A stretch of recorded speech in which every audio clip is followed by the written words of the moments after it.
Unibet har i samarbejde med FCK lavet et unikt eksperiment.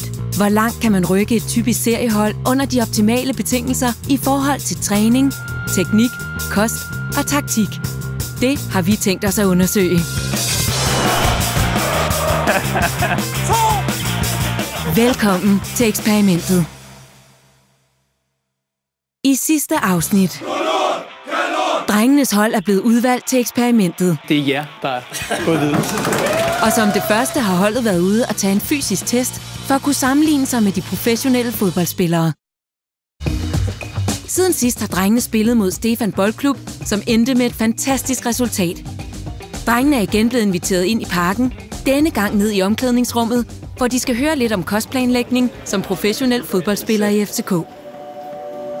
My name is David Cosgrave. I'm the head of medical services at FC Copenhagen. My role at FC Copenhagen is to help do everything possible so the player is always available to play in the game. I'm going to try and help you today understand some of the concepts that athletes are using when they're using food as performance nutrition. The basics really are you fueling and refueling? Before you go into a training session or a match, do you have a fueling strategy? Planning is very important. So you go out in the beers and you're drinking the night before, it's Thursday. So then what you have to do is make sure that you have got all the things in your fridge that you know you need. And that's where planning comes into it. If I was to give one piece of advice to the players at FC Corpus, I would say they should eat, sleep and repeat. If they get the nutrition right and they sleep enough, then I think they'll get some good habits.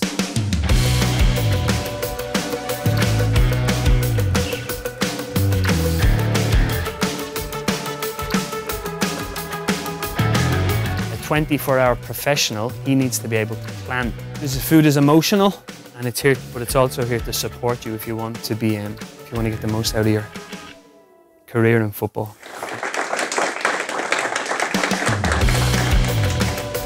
Dave kommer her med et par tips for at performe optimalt før og efter kampen.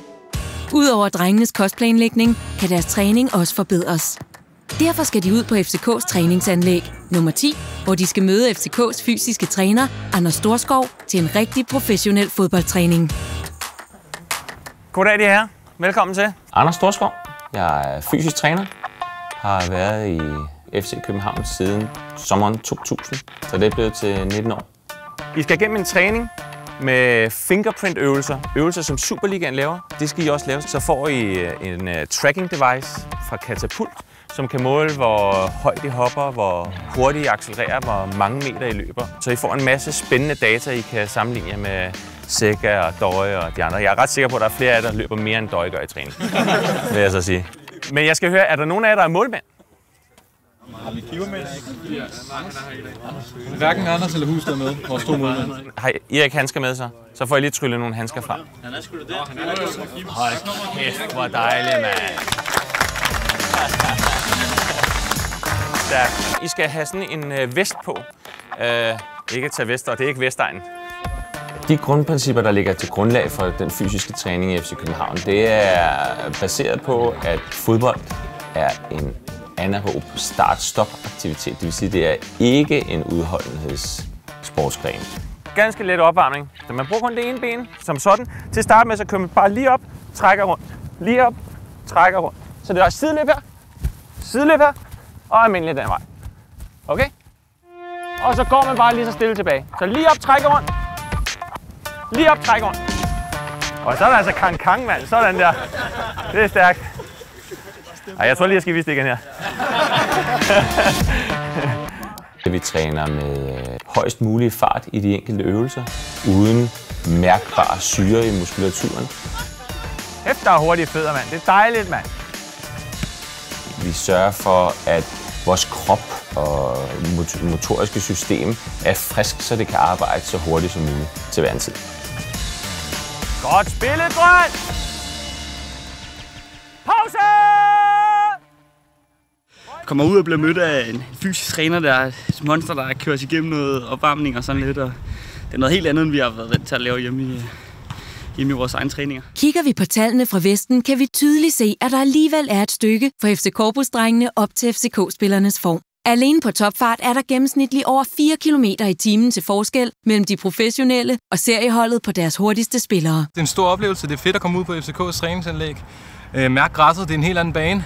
Men de her afslutningstræninger, vi lavede heromme, bagved er måske noget, vi også har overvejet at tage med i vores egne træninger.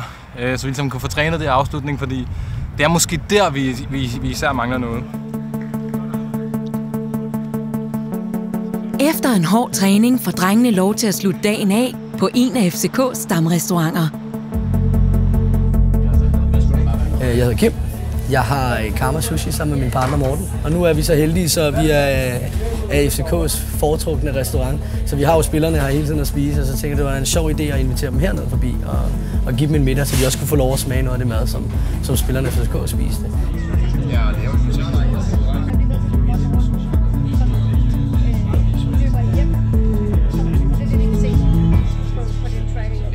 I næste afsnit. I presser hinanden til at være helt makset ud. I skal sørge for at have kontrol.